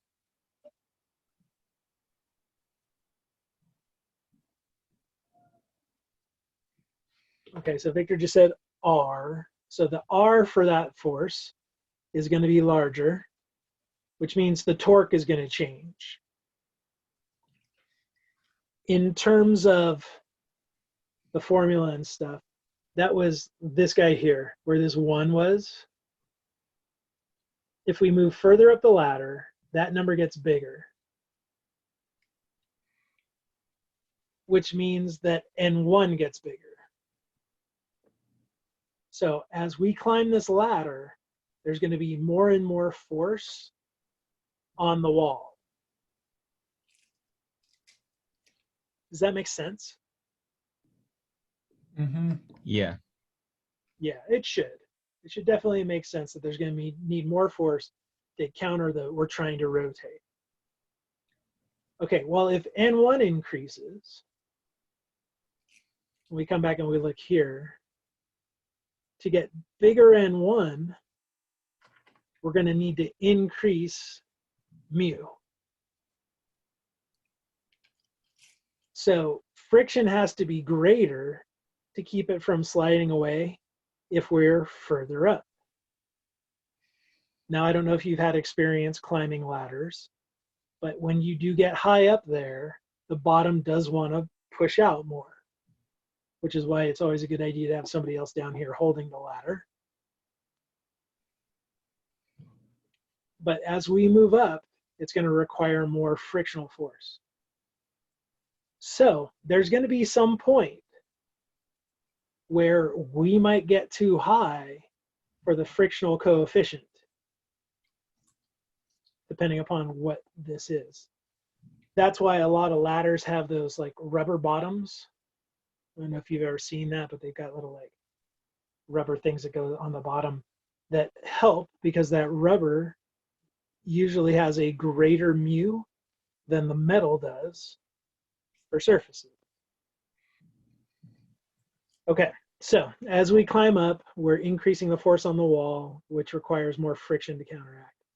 Now, Victor just asked something about the angle, and that's where I was going to go next, because he just said, what's the ideal angle? And I don't know about ideal, but let's think about what happens if that angle changes. So like, let's say that angle was bigger. So instead of 53 degrees, let's say we're at 72 degrees or something like that. Let's see what changes. So first of all, this number, this is now going to become the sine of whatever that bigger number is. So this is going to get a little bit larger. Similarly, this one, sine of 37, that 37 is going to get smaller, because 37, that was this degree, this angle, and that's going to get smaller as well. So in terms of the overall impact, I want you to think about what would happen in terms of the angle bit if I divided that N1, right? N1 is going to give me the 180 times 1.5 plus 800 divided by 3. And then we're going to get sine of 37 over sine of 53.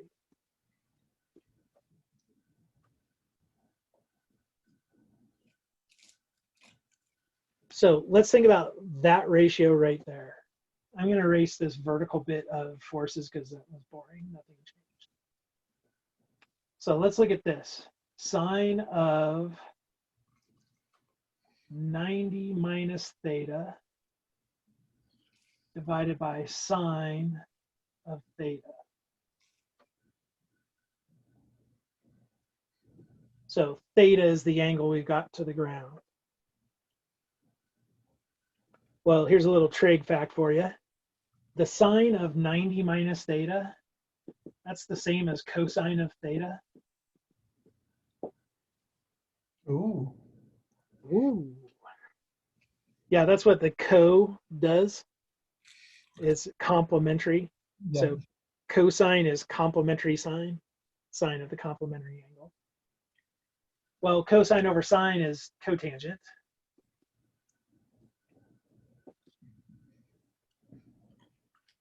So N1 is going to be some multiple of cotangent. So cotangent is greatest when theta is 0. Cotangent doesn't actually exist at 0, but once we get a little bit beyond that, it's the greatest. as theta increases, this starts dropping until when we get to 90 degrees, cotangent is 0. So think about what that means. If we're at 90 degrees, our ladder is straight up. So what kind of force is on the wall? Oh, it's completely against the wall. No, there's no force against the No wall, force. True, yeah. right? It's not resting against the wall at all. As that angle starts getting smaller, we start applying more force against the wall. If we're really flat, almost all of the force is against the wall. It gets really large.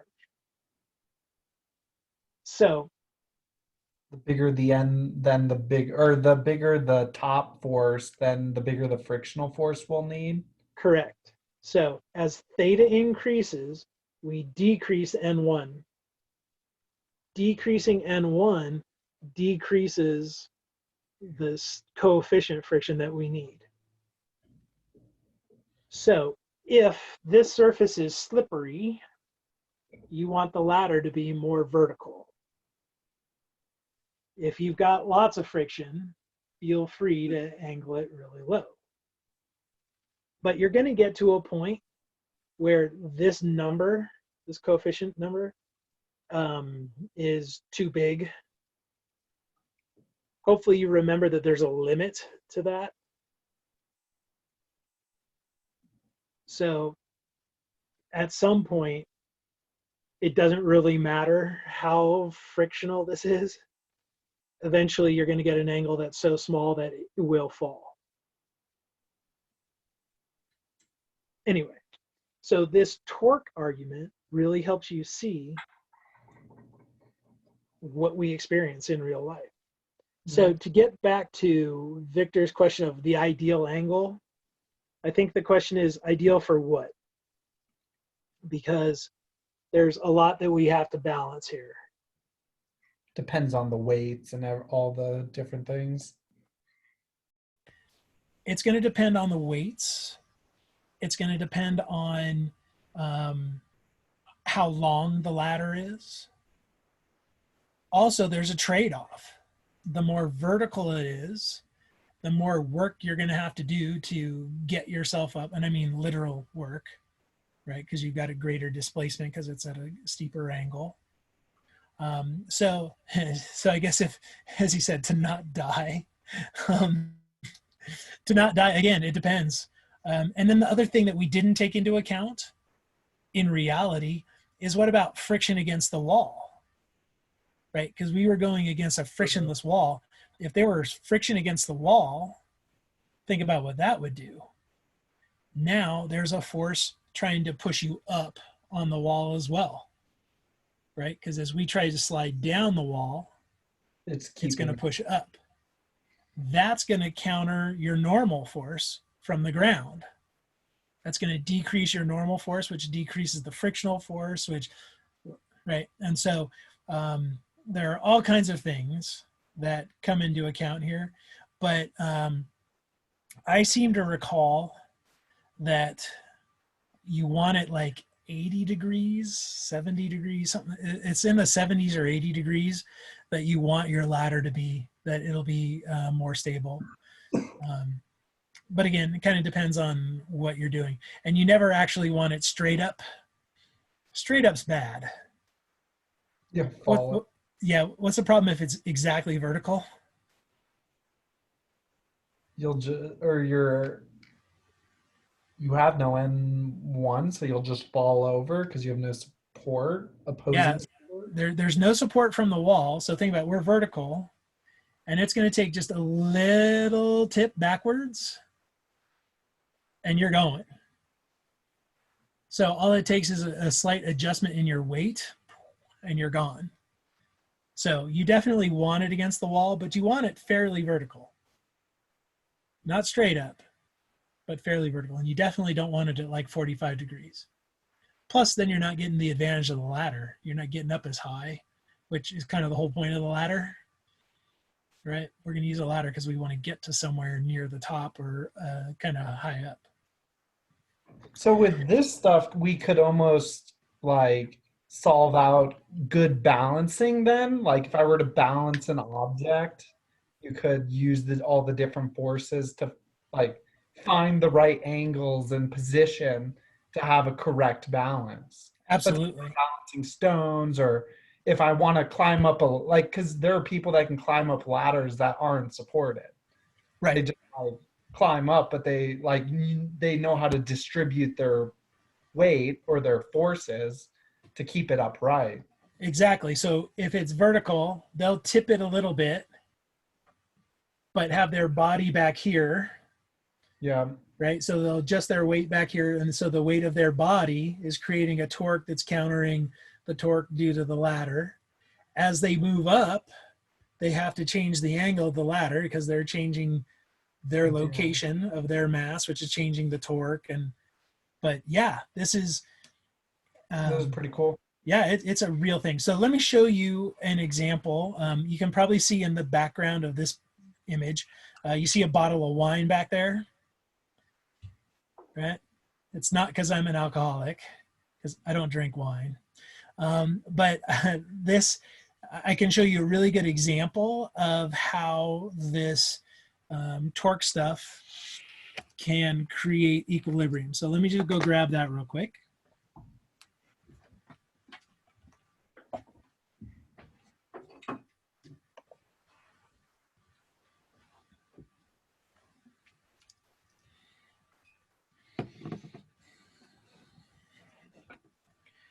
All right, so here's a bottle of wine. And then I have this cool little thing Equilibrium. that I got when I was in Belize. It's made out of mahogany. It's really quite beautiful. You can even see it says Belize with a little toucan on it. But what this is just a block. Notice that the one end has a slanted cut. There's also a hole in it, right? But it's just a block. Now, let me tilt this a little bit so you can see. So what I'm going to do is I'm just going to set it on my desk here with that slanted bit. And you notice that I'm still holding it up. If I let go of my fingers, it falls. And that's because there's torque. If we think about the forces acting on this, there's gravity through its center of mass. So maybe like here, pointing straight down. There's also a normal force that's pushing up here. But if we were to look at like the axis of rotation, the axis of rotation is pretty much on the closer corner of this bottom. So the two forces, the normal force is pushing up over here. So it's trying to create rotation in this direction. So to you guys, that should look like it's counterclockwise. The center of mass pushing down here is also trying to do counterclockwise. So we have all kinds of torques causing counterclockwise rotation, and it falls. Okay, but the whole point of this thing is you have a bottle of wine, we'll stick it into this hole. Okay? And now I'll get this thing set so that it's flat and it balances. That's really cool. Yeah. So you guys know me, and you can just imagine as I'm walking through this art store in Belize and I see this thing and I'm like, oh, I got to have it. So now we're in equilibrium. So let's think about what changed and what forces are there now that weren't there before, and what torques that's actually producing. Okay, so we still have the same as before. We've got the center of mass for the wood block pointing down. Okay, so it's weight. There's still a normal force pointing up here, but this normal force has increased substantially. Why is that bigger? Weight. Yeah, the weight of the bottle, because the bottle also has a center of mass. I don't know, let's just say it's here. And so there is a weight vector from that one pointing straight down. So you've got this weight and this weight, and together they have to be balanced by one pointing upward, and so that's the normal force. Mm. Okay, so in terms of forces, now there are 3 of them, but they still are balanced because this isn't moving up and down. Now let's think torques. So we still have the same torques from the first 2. Gravity pulling it down, right? So the weight of the block and the normal force, but the normal force is actually a bigger force, which means its torque increased. So remember that these 2 torques are trying to cause it to rotate this way, but now there's even more torque. Well, we also, though, have that other force. Remember this guy, the weight from the wine? Mm-hmm. It's pushing down here. It's trying to rotate in the opposite direction because it's located on the other side of this axis of rotation. So now we've just created a huge amount of torque spinning the other direction that counters out the other 2. So Ian, when you were talking about you could use this when you're trying to design something or whatever, here's a great example. That's Like exactly it. whoever it was that made this figured out what angle to slice this at relative to the length of this wood with the hole and everything, so that you would get equilibrium, that you would balance those torques. Now it's not super, I mean, it's pretty stable. Like I'm rocking it a bit and you notice it's staying there, but I can tip it too far and it'll rotate down, or I can go the other direction and it'll fall back. So there is kind of the sweet spot, but it's there. And so I can store my wine using this almost magical anti-gravitation whatever, right? I mean, it's an illusion. Yeah. It's totally an illusion. When we do this, it definitely looks wrong. But when you actually look at it with a physics mindset, it doesn't look wrong. In fact, it looks perfect. We've got torques that are balancing out, trying to rotate in opposite directions to get exactly 0 so that it doesn't rotate. Anyway, kind of cool, huh? Oh yeah. Does that work with any like wine bottle or? Probably not any wine bottle. I haven't really played around with it much. I do know that an empty wine bottle will still work. It's not that great, but it will still work. I don't know if you guys have seen in my office, I have some of those like Magnum bottles Yeah. from Sierra Nevada. I tried with one of those huge bottles and it doesn't work.